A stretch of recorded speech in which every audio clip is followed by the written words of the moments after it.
ஒரு குட்டி கதை ஒன்று சொல்கிறேன். ஒரு ஊரில் ஒருத்தன் வாழ்ந்துட்டு வர்றான். அவனுக்கு மிகப்பெரிய ட்ரீம் இருக்குது. சாதிக்கணும் அப்படின்னு நினைக்கிறான். ரொம்பவே வாழ்க்கையில் முன்னேறணும் அப்படின்னு துடிக்கிறான். ஆனால் அவன் எடுத்த எல்லா முயற்சியுமே தோல்வியிலே போயிட்டுருக்கு. அவன் என்ன பண்ணாலும் அவன் நினச்ச இடத்துக்கு போகவே முடியல. அண்ட் அவனுடைய ட்ரீம் ரொம்ப பெருசாக இருக்குது. ஆனால் அவன் நினைக்கிறான் எனக்கு இது வேணும் அப்படின்னு. ஆனால் அது அவனுக்கு கிடைக்கவே மாட்டேங்குது. அவன் நினச்சது நடக்கவே இல்லை. ஸோ ரொம்ப வெறுத்து போகிறான். ஒரு கட்டத்துக்கு மேலே அவனால் அதை தாங்கிக்கவே முடியல. ஸோ அவனோட கனவுகள் ஆசை எல்லாத்தையும் ஒதுக்கி வச்சுட்டு இது வேணாண்டா, இது ஒர்க் அவுட் ஆகாது அப்படின்னு சொல்லிட்டு இந்த ஊரை விட்டே நான் போகிறேன்டா அப்படின்னு காட்டில் போய் வாழ ஆரம்பிச்சிருவோம். எந்த தொல்லை இல்லாமல் நம்ம பாட்டுக்கு வாழ ஆரம்பிச்சிடலாம். நம்மளுக்கு கனவுன்றது நடக்கவே மாட்டேங்குது. நம்ம காட்டில் போய் வாழ ஆரம்பிச்சிடலாம் அப்படின்னு ஒரு முடிவெடுத்து காட்டுக்குள்ளே போகிறோம். அப்போ போயிட்டே இருக்கும்போது அங்கே ஒரு துறவியை பார்க்குறான். அவர் கேட்குறாரு, என்னப்பா இந்த பக்கம் அப்படின்னு. உடனே இவன் அவர்கிட்ட சொல்கிறான், இந்த மாதிரி என்னோட கனவுகள் எதுவுமே நடக்க மாட்டேங்குது. நான் எவ்வளோ ஆசைப்பட்றேன், எவ்வளோ முயற்சி பண்ணுறேன், எவ்வளோ ஹார்ட் ஒர்க் பண்ணுறேன், எல்லா விதத்துலையும் நான் முயற்சி பண்ணுறேன். என்னுடைய கனவு நடக்கவே மாட்டேங்குது. நான் ஆசைப்பட்டது எனக்கு கிடைக்கவே மாட்டேங்குது. நான் நினச்ச இடத்துக்கு என்னால் போகவே முடியல. என்னோட முயற்சிக்கு ஏற்ற ரிசல்ட் வரவே மாட்டேங்குது அப்படின்னு சொல்கிறான். உடனே இந்த துறவி சொல்கிறாரு, கொஞ்சம் பொறுமையாக இருப்பா, நான் உனக்கு ஒரு விஷயம் சொல்கிறேன், அதுக்கப்புறம் நீ யோசிச்சு பாரு அப்படின்னு சொல்கிறாரு. இவனும் ஆர்வமாக என்ன சொல்லுவார் அப்படின்னு பார்த்துட்ருக்கான். உடனே அந்த துறவி சொல்கிறாரு, அங்கே ஒரு இடத்துல மூங்கில் மரமும் ஒரு செடியும் உனக்கு தெரியுதா அப்படின்னு கேட்குறாரு. அவனும் ஆமாம் தெரியுது அப்படின்னு சொல்கிறான். அந்த ரெண்டையுமே நான் தான்ப்பா விதைச்சேன். மூங்கில் மரத்துக்கும் நான் தான் விதை போட்டேன், அந்த செடிக்கும் நான் தான் விதை விதைச்சேன். ரெண்டுக்குமே ஒரே மாதிரி தண்ணி ஊற்றுனேன். ரெண்டுக்குமே ஒரே மாதிரியான வெயில் நிழல் படுற மாதிரி வச்சேன். ரெண்டுக்குமே ஒரே மாதிரியான பராமரிப்பை தான் செஞ்சேன். ஆனால் எனக்கு கிடைச்ச ரிசல்ட் என்னன்னு தெரியுமா அப்படின்னு கேட்குறாரு. இவன் ஆர்வமாக என்ன அப்படின்னு கேட்குறான். உடனே அந்த துறவி சொல்கிறாரு, நான் இந்த செடிக்கான விதையை நட்டு தண்ணி ஊற்றுனேன், இந்த மூங்கிலுக்கான விதையை நட்டு தண்ணி ஊற்றுனேன். செடி கொஞ்ச நாள்லேயே வளர்ந்துருச்சு. ஆனால் மூங்கில் 1 வருஷம் ஆகியும் ஒரு சின்ன துளிர் கூட விடலை. நான் அவ்வளோதான், இனிமேல் மூங்கில் வளராது அப்படின்னு விடலை. ஆனாலும் விடாமல் தண்ணி ஊற்றிக்கிட்டே தான் இருந்தேன். ரெண்டுக்கும் தண்ணி ஒரே மாதிரி ஊற்றிட்டே இருந்தேன். 1 வருஷம் ஆச்சு, 2 வருஷம் ஆச்சு, 3 வருஷம் ஆச்சு, 4 வருஷம் ஆச்சு. அப்படி இருந்தும் அந்த மூங்கில்கிட்ட இருந்து எந்த ஒரு ரெஸ்பான்ஸும் இல்லை.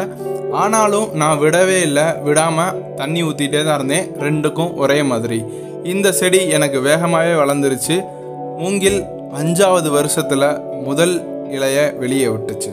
நான் 4 வருஷமாக தண்ணி ஊற்றி அந்த மூங்கிலை 5ஆவது வருஷத்தில் பார்க்கும்போது என்னுடைய சந்தோஷம் ரொம்ப பெருசாக இருந்துச்சு. அண்டு நான் 4 வருஷம் வேஸ்ட்டாக தண்ணி ஊற்றலை அப்படிங்கிற ஆழமான அர்த்தமும் எனக்கு புரிய ஆரம்பிச்சிச்சு. 4 வருஷமாக சின்ன துளிர் கூட விடாத அந்த மூங்கில் 5ஆவது வருஷத்தில் வெளியே வந்த 6 மாதத்தில் 100 அடி தூரம் வரைக்கும் முளைச்சிச்சு.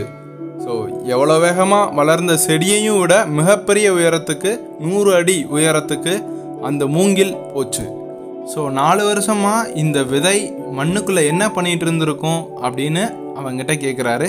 அவன் குழம்பி போய் நிற்கிறான். அவனுக்கான பதிலையும் சொல்கிறாரு. ஒரு சாதாரண செடி ரொம்ப உயரமாக வளர போகிறது கிடையாது. அதனால் அதற்கு மிகப்பெரிய அடித்தளம் தேவையில்லை. ஆனால் 100 அடிக்கும் மேலே வளர போகிற மூங்கிலுக்கு மிகப்பெரிய அடித்தளம் தேவை. அண்ட் அந்த அடித்தளத்தை அமைக்கிறதுக்கு அதுக்கு நாட்கள் தேவை. ஸ்ட்ராங்கான அடித்தளமே அது உருவாக்காமல் 100 அடிக்கு வளர்ந்துச்சு அப்படின்னா அது வளர்ந்த அடுத்த நாளே கீழே விழுந்து சாஞ்சிரும். அதனால அதோடைய வேர்களை, அதோடைய பேஸை ரொம்பவே ஸ்ட்ராங் ஆக்கணும் அப்படிங்கிறதுக்காக 4 வருஷம் அது பூமிக்குள்ளே போராடி 5ஆவது வருஷம் வெளியே வந்துச்சு. அண்ட் அது வெளியே வந்த 6 மாதத்தில் 100 அடி அளவுக்கு உயரமாக போச்சு. ஸோ உன்னுடைய வாழ்க்கையிலையும் நீ மிகப்பெரிய இடத்துக்கு போகணும் அப்படின்னு நினைக்கிற, நீ மிகப்பெரிய இடத்துக்கு உடனடியாக போக முடியாது. அதற்கான அடித்தளம் ஸ்ட்ராங்காக இருந்தால் தான் நீ மிகப்பெரிய இடத்துக்கு போனாலும் நிலச்சி நிற்ப. ஸோ மிகப்பெரிய இடத்துக்கு போகிறதுக்கு முன்னாடி உன்னுடைய அடித்தளங்களை அமைக்கிறதுக்கான நேரங்கள் தான் இது. அந்த நேரங்களை நீ கவனமாக செலவிடு. இந்த நேரங்களில் தோல்வி அப்படின்னு நினச்சிட்டு கை விட்டுறாத உன்னுடைய முயற்சியை அப்படின்னு சொல்கிறாரு. இவர் சொன்ன இந்த வார்த்தைகள் அவனுக்கு உண்மை அப்படின்னு பட்டுச்சு. அவனுடைய கஷ்டங்கள், அவனுடைய ஆரம்பகால சோதனைகள், தோல்விகள் எல்லாத்தையுமே ஒரு பாடமாக எடுத்துக்கிட்டு நம்ம மிகப்பெரிய இடத்துக்கு போகிறதுக்காக தான், ஒரு வலிமையான அடித்தளத்தை உருவாக்குறதுக்காக தான் நம்மளுக்கு வாழ்க்கை இவ்வளவு பாடங்களை கற்றுக் கொடுக்குது அப்படிங்கிறத புரிஞ்சுட்டு புத்துணர்ச்சியோட அவனுடைய கனவை நோக்கி அவன் திரும்ப செயல்பட ஆரம்பித்தான்.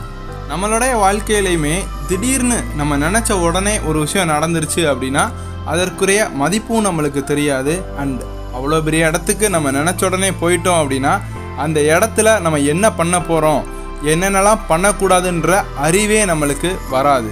ஸோ நம்மளுடைய வாழ்க்கையில் கஷ்டப்படுற காலங்கள், முன்னாடி ஏற்படுற தோல்விகள், இதெல்லாத்தையும் ஒரு பாடமாக எடுத்துக்கிட்டு நம்ம எவ்வளோ பொறுமையாக இருக்க முடியுமோ பொறுமையாக இருந்து மனம் தளராமல் நம்மளுடைய கனவுகளையும் ஆசைகளையும் நோக்கி ஓடிக்கிட்டே இருந்தோம் அப்படின்னா நிச்சயமாக நம்மளுடைய தோல்விகள் அனுபவங்களுக்கு ஏற்ற மிகப்பெரிய வெற்றி ஒரு நாள் சாத்தியம்தான் அப்படிங்கிறதுக்கான கதை தான் இது. இந்த கதை உங்களுக்கு பிடிச்சிருக்கும் அப்படின்னு நம்புகிறேன். இந்த வீடியோக்கு ஒரு லைக் பண்ணிவிட்டு நம்மளுடைய சேனலை சப்ஸ்கிரைப் பண்ணிக்கோங்க. இந்த கதை பற்றின உங்களுடைய கருத்துக்களை கமெண்ட் பாக்ஸில் கொடுங்க. உங்கள் நண்பர்கள்கிட்ட இந்த கதைகளை ஷேர் பண்ணிக்கோங்க. அடுத்து வேற ஒரு கதையில் பார்க்கலாம். நன்றி.